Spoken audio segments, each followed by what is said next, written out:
मित्रांनो नमस्कार. जय महाराष्ट्र. भारतीय जनता पक्ष यांना लोकसभेच्या निवडणुकीनंतर चांगलेच धक्क्यावर धक्के बसायला सुरुवात झालेली आहेत. एकीकडे शासनामध्ये मुख्यमंत्रीपदी असलेले विराजमान एकनाथराव शिंदे, त्याचबरोबर शरद पवार यांनी मात्र चांगला जेरीस आणलेला दिसत आहेत.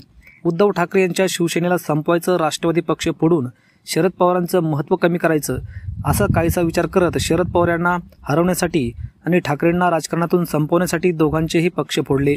मात्र फुटलेल्या पक्षाने आता चांगलाच जोर धरलेला आहे.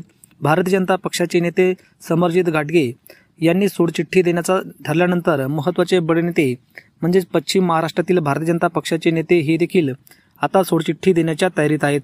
ते नेते आहेत हर्षवर्धन पाटील. हर्षवर्धन पाटील हे इंदापूरमधून विधानसभेची निवडणूक लढवत असतात. या ठिकाणी आता दत्ता मामा भरणे हे सध्याचे विद्यमान आमदार असल्यामुळे त्यांना या ठिकाणी निवडणूक लढवता येणार नाही. अजित पवार युतीमध्ये आल्यानंतर अनेकांचे धाबे दणाणले आणि अनेकांचा पत्ता कट झाला आणि याचा दसका घेत आता भारतीय जनता पक्षाचा बडा नेता सोडचिठ्ठी देणार असल्याचं बोलले जात आहे. त्यांच्या या जाण्याने शरद पवार आणि शिवसेना ठाकरे यांना ताकद मिळेल, त्याचबरोबर महायुतीची मोठा नुकसान होणार हे पण तेवढंच सत्य आहे. मित्रांनो, आपल्याला काय वाटतं या संदर्भात आपल्या प्रतिक्रिया नक्की कमेंटच्या माध्यमातून कळवा. धन्यवाद. जय महाराष्ट्र.